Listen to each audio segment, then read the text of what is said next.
Welcome to Business Bites, a video series in celebration of my own 25 years as a working artist. In December, I asked my social media community if they had specific business questions around the making and selling of their art. The response was overwhelming. Their questions told me there was a decided need for this sort of information. So here I am sharing some of what's worked for me in the past. Who am I? I'm a painter who's made their living as an artist since 2001.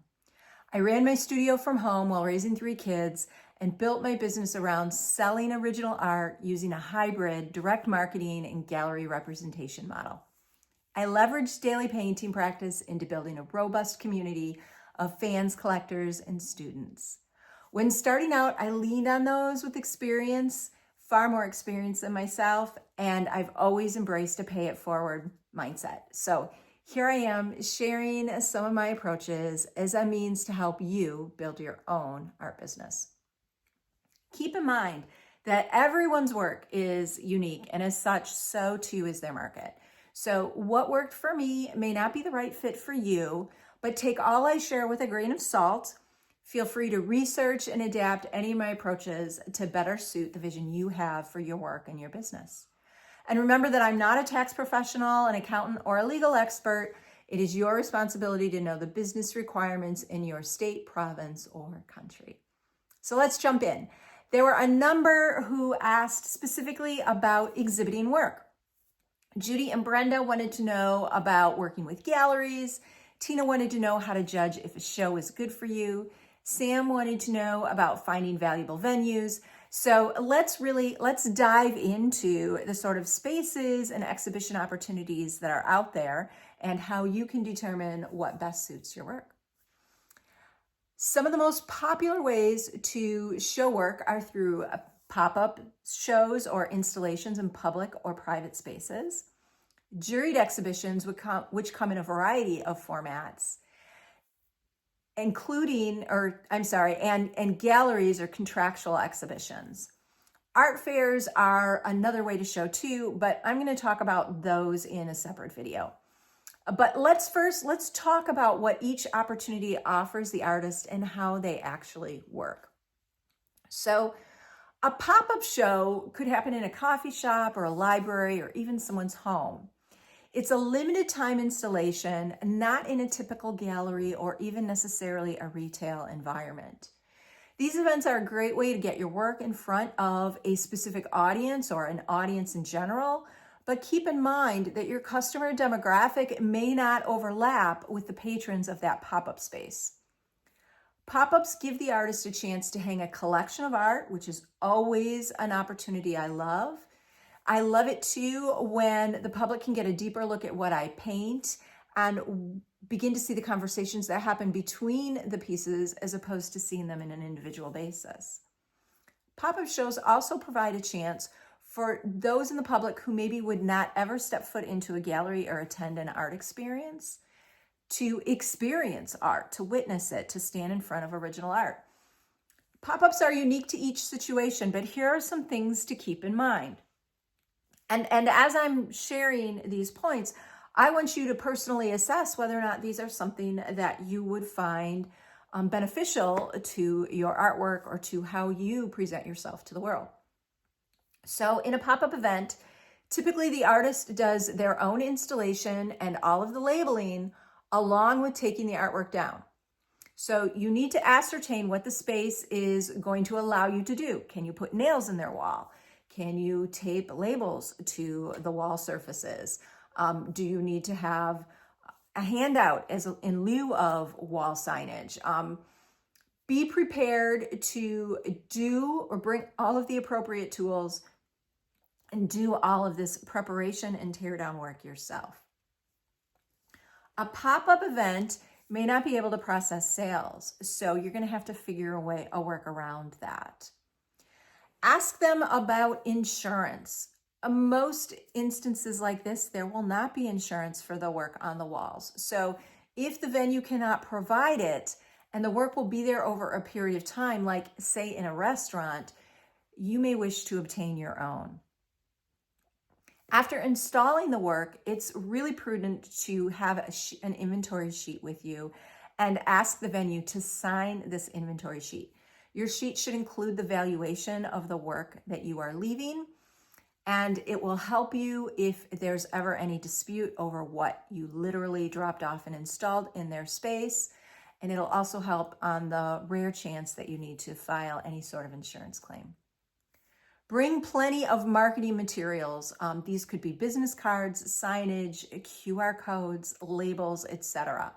The venue isn't there to talk your art up. They're not an art gallery. They're there to deliver whatever products or services their space specializes in. So you need to have materials that support your artwork and talk it up. And make a point to schedule regular check-ins and replenish any materials as needed. If you've shared your email as part of the installation and encouraged viewers or customers to reach out to you in that regard, this is going to seem obvious, but make a point of actually checking your email regularly. You would be surprised at how many people don't think to up their regularity with checking emails for new messages, and make certain that you respond to inquiries in a timely manner. Remember, this is someone who could literally be standing in front of you in another setting, and you don't want to ignore their presence or their interest in your art. Make sure that you show up on time for the installation and the removal. Be professional and courteous, because you may want an invitation back to the space. And also keep accurate records of the event. Your time invested, did you get any inquiries? Did you make any sales? Did you make new contacts that could potentially be converted into a student or a collector down the road? This sort of reporting will help you with regards to recording or paying any sales taxes or income taxes required, but it's also going to help support or help you decide if this sort of an event is worth your doing again. All right, let's talk about juried exhibitions. They can be so much fun.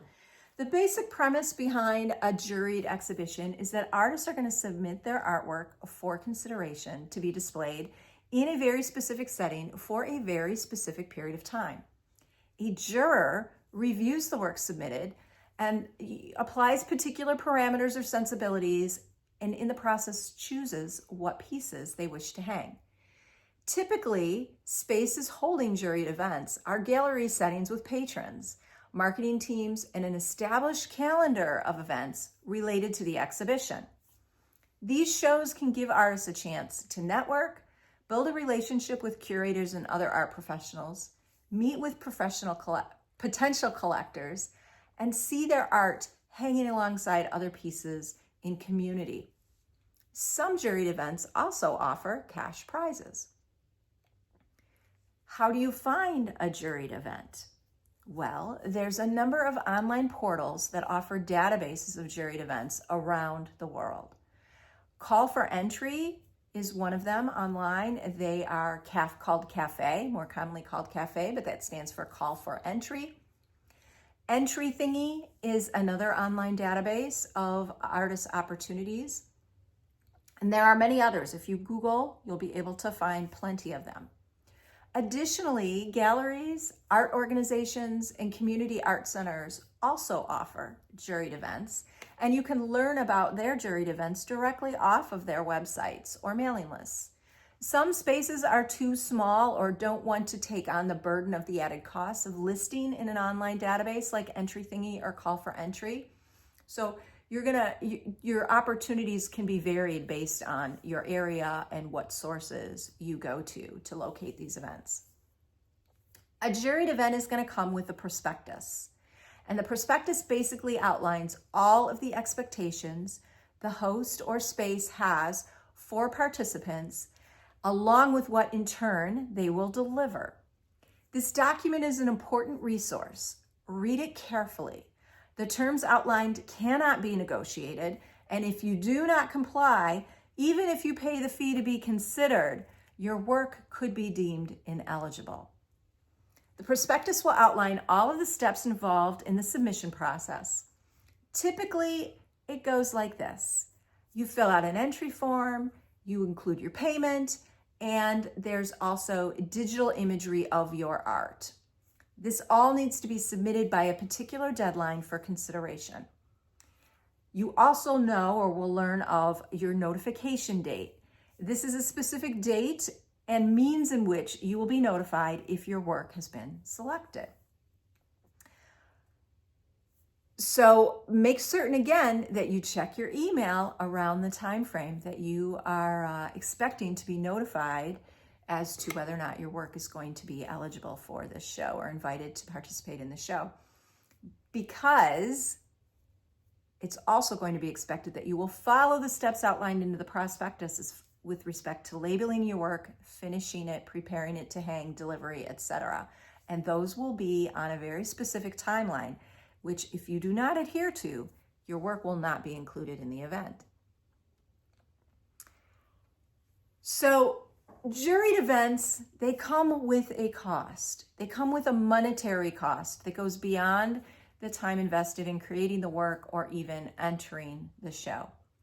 First of all, you need to hire someone to photograph your work unless you know how to do so yourself. Your photographs have to be professional. They have to show the work to its best in its best possible way. This means no hot spots created by lighting. It means cropped completely and neatly around the perimeter of the piece. It means no background noise or no environmental noise around the perimeter of the piece. And it also, in many cases, means sizing your imagery to meet a very specific requirement. You can absolutely learn how to do this, or you can hire a professional. If you're learning or wanting to learn how to do this yourself, a simple Google search will help you figure out what tools you need and how to use them. There's also a typical entry fee to participate, and this entry fee is payable before you even know whether or not you're going to be able or eligible. No, not eligible, whether you will be invited to participate in the event. This entry fee can be anywhere from $25 to $100 or more, depending upon the event. This entry fee pays the juror fee because the juror gets paid to look at and weed through the art and curate the event.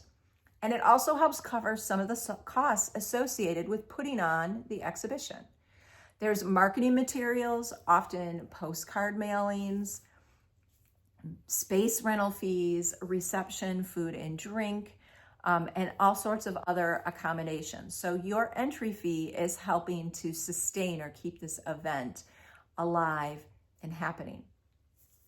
Your work also must be framed and ready to hang, professionally framed and ready to hang. Spaces will have very specific parameters on the type of framing and hanging systems required, and these will be outlined in the prospectus. So you will know this ahead of time before you even choose to enter the show. You must deliver and collect your work within very specific windows of times, and sometimes with a very specific means. So this means transportation or shipping costs, at least 2 trips worth, getting your work there and getting it back. If the show is too far for you to travel to, your work must be professionally packaged and shipped with an expectation that it will be shipped back to you at your cost at the end of the show.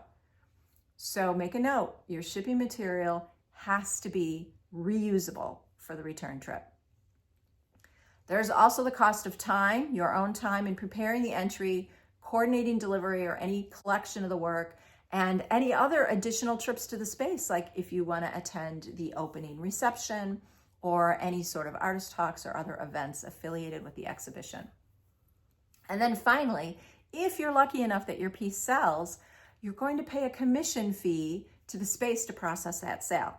So the commission fee is taken out of your selling price, and that is something that the gallery holds on to help cover their cost of putting the show on, as well as their cost involved in keeping their doors open. So let's do some simple math here. Let's say that you've decided to enter a show. You're going to pay their $30 entry fee. You get accepted to the show. So now you're going to pay, you're going to get a really nice frame for your piece, and you want it to look really professional, so you're not going to get an off-the-shelf frame. You are going to spend $100 on framing and presentation for your artwork so that it looks its absolute best when it's in this exhibition. You need to ship your work to the show. So you're going to spend $50 on a reusable shipping crate. And you need to ship it both ways. So you gotta account for that cost, because a sale is never a guarantee. So your cost is $70 to ship it with insurance and tracking information both ways. So you have a total ship cost of $140. This means that between the $30 entry fee, the $100 frame, the $50 shipping crate purchase, and the $140 to get your artwork to and from the event, you are now out of pocket $320. So it is costing you $320 to have your work hang on the wall during this event. Now, let's look at this a little bit further. If the gallery's charging a standard 50% commission, your work, that painting that you've just shipped that's hanging on that wall, has to be priced at least $640 in order to break even with just your out-of-pocket costs to participate. This has zero accommodations for cost of materials or anything else that you've invested in to make the actual artwork. And again, there's no guarantee of a prize or a sale. Yes, some of these shows come with awards, but there's never a guarantee. In my area, sales at juried events are pretty low. Under 5% of the exhibited work sells, and it's about that same percentage that receives a prize. Of course, this is going to differ based on your geography and your location, as well as the size of the show, but it's definitely something to keep in mind. Juried shows come at a cost. In the first episode of Business Bites, we talked about knowing what your overhead is and what you need to bring in on a monthly basis in order to cover that. That overhead factors, or the things that we talked about in that video, did not address juried exhibitions. This is an optional choice, or this is a tool that some artists may choose to utilize in order to get their art out into the world, but it comes with a very significant cost. So I think it's important that you're aware of that.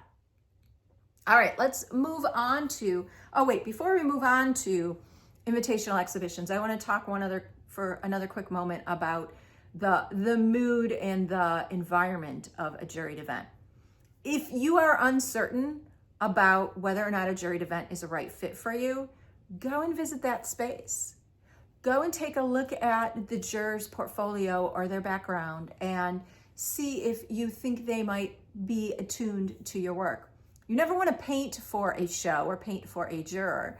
You want your work to feel like it's a natural, organic fit for the event, and as well as for the space. But it's helpful to know, are you sending your work to a very casual community gallery, where there's children's classes and a lot of traffic, family-related traffic? Are you sending your work to a space that feels a little bit more sterile than that is, more architecturally, has stronger architectural lines, or a certain type of lighting, or maybe the space doesn't have adequate lighting to show your work off? So make a point of getting to know your space. You can Google it and look at images they have online. You can reach out via social media if the space is outside of your geographic location, and ask if anyone has visited that space. You can even go visit the space yourself, ideally multiple times, to just get a sense of the mood. And this sort of advice applies to anywhere that you think you might want to sell or exhibit or show your work. All right, let's talk about invitational exhibitions. Invitational exhibitions are similar to juried shows without the jury fee or the jurying process.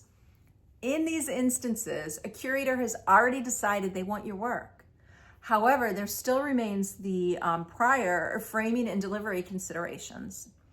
An invitational show will be a contractual arrangement. Make sure that you review the terms of the contract very carefully. Ask for changes to clauses that are problematic. This is never wrong. This is always something that is fine for you to do. Do the math and determine what your cost will be to participate. Expect 0 sales. They are never a given. It doesn't matter how prestigious you think the venue is or what type of audience your work may be in front of. Then ask yourself, after you do the math, is this something you can afford to do?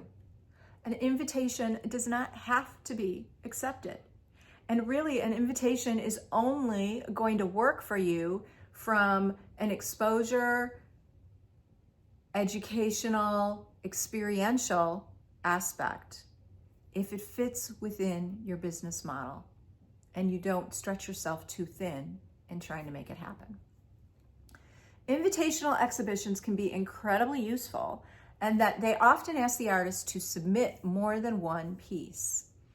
A juried exhibition will typically allow 1 to 3 entries. That can vary, but an invitational exhibition can allow for or will include a vaster number of works. A solo show is a type of invitational exhibit where the entirety of the show is a single artist's work. But invitational exhibitions can also be like a group setting where 3 to 4 artists could be invited to bring 10, 20, 30 pieces of work to the space. Exhibiting more than one piece at a time is hugely beneficial to the artist who wishes their art to be seen collectively, for the artist who wants an opportunity to create or build a body of work knowing it's going to be experienced as a whole, or for the artist who wishes to share their work in lieu of 1 or 2 pieces at a juried event to have a more comprehensive or provide a more comprehensive look to the viewer as to what it is that they make. And the main reason I do invitational shows is because it gives me a chance to develop a concept in such a more in such a deeper fashion, and I can bring that collection to the public, know that this collection of work is going to be seen together and appreciated as a collected or singular thought, as opposed to the piecemeal exposure that I get through juried events. However, when I do accept an invitational or an invite to participate, I'm really cost conscious from the very beginning. I take a good look at cost out different substrates. I take a look at the linear footage of the space available and size my works according to the space, and not just linear footage, but the expanse of the wall. How tall is the wall? What type of lighting is there? What is it going to cost me to ship work? Where is that size break where my shipping costs maybe jump because something's oversized or overweight? And what type of finishing expenses will I incur? Can I choose a substrate that is maybe like a cradled panel or a gallery wrapped canvas that is going to minimize any sort of finishing work that I have to do? So keep all of that in mind when you are creating for an invitational event. Congratulations, it's fantastic that you got this opportunity. But make certain that your costs are identified and constrained or kept manageable from the very beginning. All right, let's move on to galleries. Galleries, in a way, are another facet of an invitational show because typically galleries choose the artist. Well, I shouldn't say typically. Galleries choose the artist they wish to work with, just like a curator of an invitational show chooses or invites the artist that they wish to work with for that event. But a gallery relationship is much longer term than a single invitational show. And a successful gallery is going to choose artists whose work they themselves are super excited about and that they themselves know aligns with the kinds of things their patrons purchase. So a gallery rejection doesn't mean that your work sucks. What it means is that the gallery doesn't believe they can sell it. And if a gallery can't sell the work that's on their walls, they don't stay in business for long. So if your work could be incredibly brilliant, but if it's a subject matter that isn't popular in that gallery's location, it's not going to behoove them to bring it on board and try to sell it because it's not going to move. So never take a gallery rejection as any sort of assessment as to your skill or technical level. It is merely an assessment as to whether or not your work will sell in their particular market, okay? There are different classifications of galleries, and they all serve different purposes. So some of them are a co-op gallery. A co-op gallery is run by a collection of artists, often an artist group, and they either literally work in the gallery space, they do a shift in exchange for hanging their work there, or they pay a fee to be part of a group that runs that show. And the collective has a say in how the space functions. I do want to add a footnote that any sort of pay-to-play environment is always iffy, and I'm going to talk about that further on. But some co-ops do have a small fee for those who want to participate who maybe can't physically work in the gallery space themselves, okay? There's also community galleries and art centers, and they're often nonprofit spaces funded via donations and grants. Their mission statement steers the sort of events and programming that they can offer. Privately owned galleries operate as a business, and they have a manager or a team that makes decisions based on their market knowledge. They are privately owned galleries at different market levels and price points all over the world. Museum galleries operate in alignment with the museum's mission, collection, or outreach goals. Okay, so there's other models or hybrids even of these, but these are the 4 galleries that are most common. And each gallery space operates based on their own agendas, and applying for representation with each different type of gallery space is different based on how they are set up. Your best bet is to call the gallery and ask them directly, how do I submit my work for consideration? Better yet, show up at the space multiple times. Assess the gallery. Familiarize yourself with what they do, who they represent. What is their staff like? What kind of events do they hold? How do they promote the artists that they're currently representing? Once you're familiar with their own business model, if it's in alignment or still feels really exciting to you, ask them in person. I will tell you, never show up with your work and expect an audience. This is disrespectful of their time, and it will result in a straight out rejection.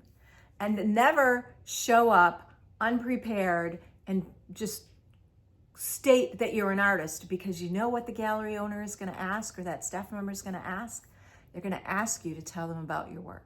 And if you don't have an elevator speech prepared, or if you're not ready to speak articulately about what you do, your opportunity to make that first impression on them has just been blown. So show up and participate at whatever level you are prepared to, but do your research in person ahead of time. And again, if you cannot physically walk into a gallery space, ask people from your community or your network to do that for you, and get some research done. Okay? Galleries want artists who can consistently make work of a certain caliber in a particular style with a certain look. They work with professionals who honor deadlines and deliver when promised. They expect clear communication, good time management, appropriate finishing, and packaging delivery of product. If you are unable to do any of the above with consistency, you are not yet ready for gallery representation, and that is totally okay. Identify the areas that you need to improve upon.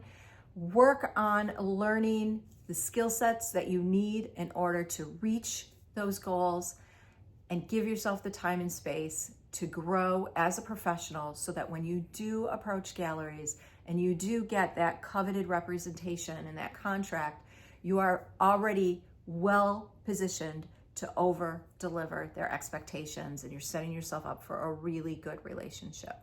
Okay? Gallery representation is contractual and it's long term. It usually starts out with a year's relationship, and either party can choose to renew or not at the end of that first year's time. Read their contract carefully and make certain that you understand all of the terms. There's nothing worse than having a body of work committed contractually to a gallery space, and suddenly you realize you didn't understand what you were getting into, okay? Ask questions of them. It doesn't hurt if you're new to this to ask a lawyer to review the contract. Not following the contract is grounds for termination, even if it happens inside that first year. Remember too that contracts can be modified, so ask for what you need. Don't be afraid to ask for what you need. This is part of communicating, and your relationship is based on a strong core of communication. So I like the assurance. I love to ask for the assurance that a gallery will return unsold work to me at their cost. That is a nice incentive for them to move the work, but it also means for me that if they decide to terminate our relationship, I don't have to suddenly accommodate the cost of return shipment of whatever inventory they might have. Also ask how much of your work will be on display at any given time. You don't want your paintings languishing in storage and never seeing the light of day. Trust me, you don't. I had that happen with me at a gallery. Super excited to get a contract with them. My work hung on the wall for the first 30 days, and the next 14 months sat in a storage unit. And I learned this because I sent friends to the gallery and they had to ask to see my work, and it wasn't accessible. So really make certain that you ask as many questions as possible up front so that you know you have very clear expectations and you're not making any assumptions. Again, do the math. What is it going to cost you to sell with this gallery?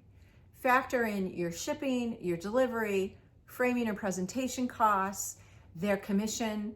Do they expect you to come and attend events? Will there be travel costs involved in that? How much work do they expect from you? Sizes, subject matter. Can you deliver that? Can you actually create that work and deliver it at the intervals that they expect it? And can you, most importantly, can you stay in business knowing what your cost is to do business or give your work to this gallery? And remember, you calculated, if you watched that first video, you calculated and you know what your cost is, your monthly cost is to keep your doors open. So make certain that you're not committing to things that are going to overextend yourself. Also, really important thing when assessing a gallery space is to look at the other artists that they represent. Does your work complement what's there? Does it fit in? Does it add to the conversation? Subject matter, stylistically, price points, skill level.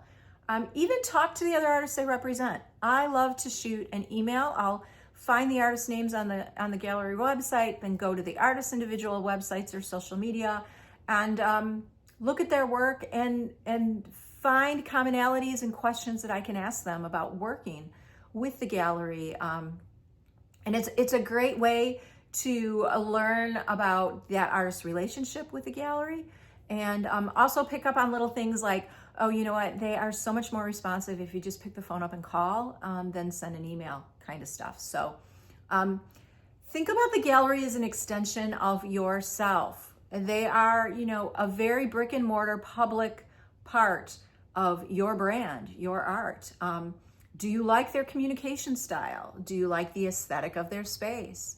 Is their staff friendly enough, knowledgeable enough? How do they speak about the work that's on their walls? How do they speak about the other artists that they represent? Because that's how they're going to be talking about you, right? How involved are they inside their own community? What sorts of programmings and events do they have to support the art that they sell, as well as supporting other businesses in their area? Think about these aspects and other things that may be important to you before jumping on board or getting super excited and agreeing to gallery representation, just to be able to say it. Because I know it feels really good and it feeds our ego, and we also think it's a signifier of success. But again, a relationship with a gallery, a contract with a gallery is never a guarantee of sales, just like participation in an invitational show or a juried exhibition is. And a pro tip here, if a gallery is asking for you to pay for the privilege of hanging your work, and they could disguise this as a fee to get you added to their website, or, you know, they're very creative in how they structure this. But if you have to pay for the privilege of hanging your work, this is a red flag, okay? Because here's the thing. If a gallery is getting money to receive artwork, what incentive do they have to sell it? Okay? Any event that asks for an upfront fee is potentially a scam. Tread carefully and do your research. This could feasibly include juried events. Make certain that you are working with an organization that is stable, that has a history of pulling the events off. It is super easy for someone on the internet to pretend to be a known name in the industry and to put together a fee-based opportunity. I get them almost daily, okay? They want to collect the artist's money. They want to collect your fee. They're going to sell you this grand exhibition with millions of viewers and yada, yada, yada. They're salesmen for sure. They're going to collect your money, and then hopefully they disappear before you ship your work to some address that probably doesn't even exist, right? But they're going to run with your money, and the event's never going to happen. So do your research. Any offer that comes from a generic email is highly suspect. You want your emails to come, you want your invitations to come from an actual domain name. So here's an example. I got an inquiry from Sotheby's, all right? And it was somebody high up, CEO in Sotheby's, and they said they've been following my work for forever, and they wanted to include it in an event. All right, well, first of all, I know Sotheby's doesn't work that way, but secondly, somebody who doesn't know that could get super excited, right? You know, we've got this prestigious person who says they know us, they've been following our work, they're really proud and pleased of the progress we've made, and they want to put together an event that I'm a part of, right? That's very flattering. However, that inquiry from Sotheby's came from Joe Smith Sotheby's at gmail.com. Okay? If Joe Smith really worked for Sotheby's and he was really sending me a proposal that Sotheby's was sponsoring, it would come from Joe Smith at Sotheby's.com. And it's really easy for you to research whether or not these sorts of email inquiries are legit. Simply look at the email address that the email comes from. Look at who they propose or they're saying they are affiliated with. Go to that affiliate's website and learn what their domain name is.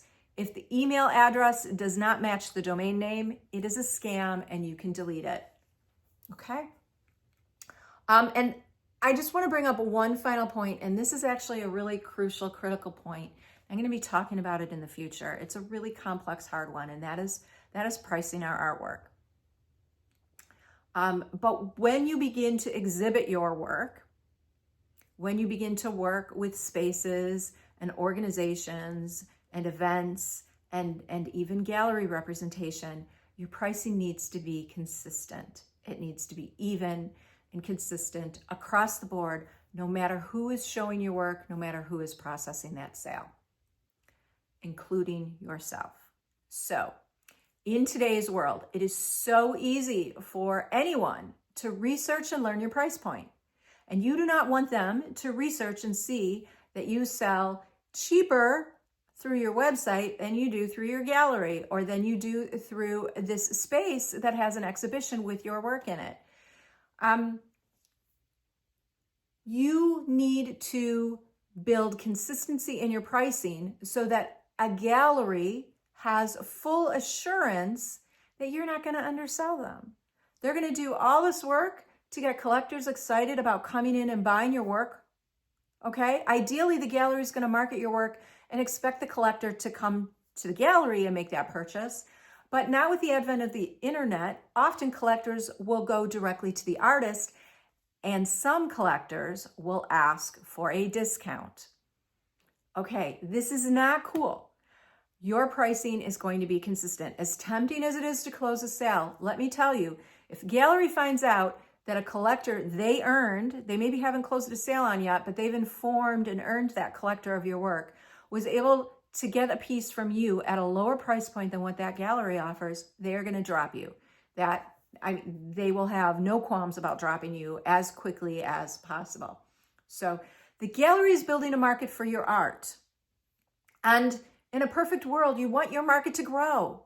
You want to raise your prices and you want to build a long-term relationship with your gallery. So do that from the very beginning. When a new collector approaches you, ask them how they found out about you.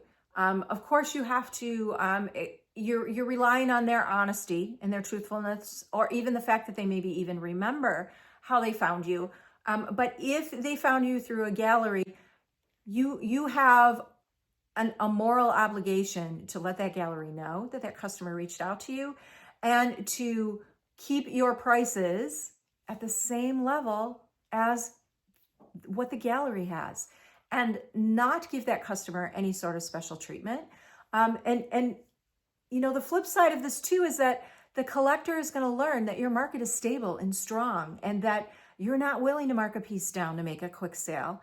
And that's going to give the collector faith and assurance that your market is also growing. And who doesn't want to come in and buy work at the ground level of a new artist that they've just found and they're in love with, and know that that work is going to appreciate in value. So resist the urge to double or raise your prices to accommodate any sort of commission that you might have to pay based on the venue that could be processing the sale. And when you sell something directly to a customer at that price point, consider that you've just paid yourself that same commission rate that you would have paid that other space for generating the sale. Because essentially you have absolutely done the legwork, the groundwork, the marketing, the communication that any other space would have done. You've done it directly with your newest collector. So you've earned that price point. So pricing your work, again, is a super complicated formula. It really doesn't have to be. It can be a super confusing formula, and it really doesn't have to be. I'm going to talk about that in a future video. But what is most critical at this point when you begin to exhibit your work is that you establish a price point threshold that is going to sustain you no matter where your work goes, and that is going to enable you to keep that point solid no matter who's approaching you and asking for a sale. So there you have it, a little tutorial on how exhibiting could work, some of the things to look out for, and some of the things to fold into your practice as you're getting ready to do this. Let me know what questions you might have. Pop them into the comments on this video or inside the free tier in my Patreon.